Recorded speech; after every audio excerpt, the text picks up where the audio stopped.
দর্শক আজকেও আসলাম একটু মারিয়ার বাড়ি। মারিয়ার বাবা ফোন করছে। মারিয়া আসলে এখন আগের চেয়ে একটু বেশি অসুস্থ হয়েছে, ঠিক আছে, যার কারণে মারিয়ার বাবা ফোন দিছে আজকে। পুরো ফোন দেওয়ার কারণে আসলাম। বাবা আছে তো মারিয়ার মা দুটো কথা বলি। আসসালামু আলাইকুম।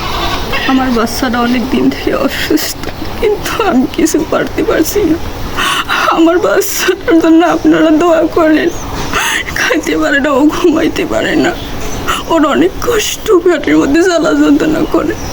আবার যদি ও অসুস্থ হয়, ও পেটের মধ্যে মারধর করে।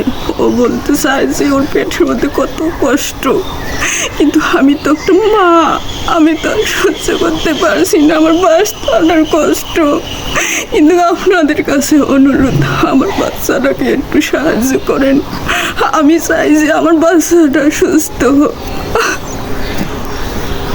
ঠিক আছে দর্শক, সত্যি বলতে কি আসলে এদের করুণ দৃশ্য, এদের আমি বলতে পারতেছি না। এটা আমারই খারাপ লাগতেছে। এই বাচ্চাটা জন্মের পর থেকে অসুস্থ। এর আগে আরো দুইটা ভিডিও ছাড়ছিলাম। জন্মের পর থেকেই বাচ্চাটা অসুস্থ।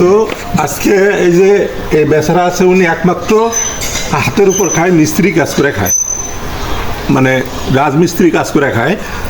তো তার যা আছে, একটা মানুষ মিস্ত্রি কাজ করলে 400-500 টাকা ইনকাম করে, এর মধ্যেই তাদের সব কিছু। এখন এই বাচ্চাটার মাসিক, এখন বড় ধরনের অপারেশনের খরচ সেটা পড়ে, বাট এখন মাসিক যে একটা তাদের খরচ আছে, যে বাচ্চাটা যে চিকিৎসা করা লাগে আপাতত, যতক্ষণ তাকে সুস্থ রাখা যায়, একটু ভালো রাখা যায়, তো এতটুকু খরচও তাদের জোগানোর অবস্থা নাই। আমি করজোড়ে অনুরোধ করছি, এখানে মারিয়ার বাবার ফোন নাম্বার দেওয়া থাকবে, সরাসরি তার সাথে কথা বলে আপনারা যে যতটুকু পারেন, যার যতটুকু সামর্থ্য আছে অতটুকু সহায়তা করবেন। যদি কেউ বলেন যে 200 টাকা দিয়ে পারবেন, 100 টাকা দিয়ে পারবেন, সেটা দিয়ে সহায়তা করবেন। এই শুধু এই বাচ্চাটার দিক তাকায়, তাদের একমাত্র বাচ্চা, একমাত্র বাচ্চা, এই একটাই বাচ্চা, আর কোনো বাচ্চা নেই, একটাই বাচ্চা। সেই বাচ্চাটাই অসুস্থ। তারও যদি তাদের সম্বল থাকতো তাহলে তারা ভালো ট্রিটমেন্ট করতো, সেই ট্রিটমেন্টটা করতে পারতেছেন।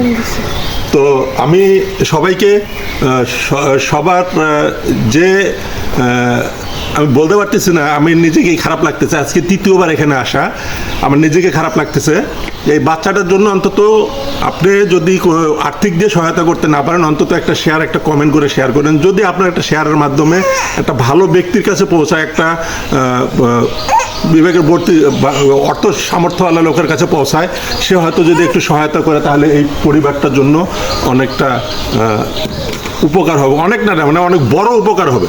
তো আমি আর কিছু বলতে যাচ্ছি না। ধন্যবাদ সবাইকে। আসসালামু আলাইকুম।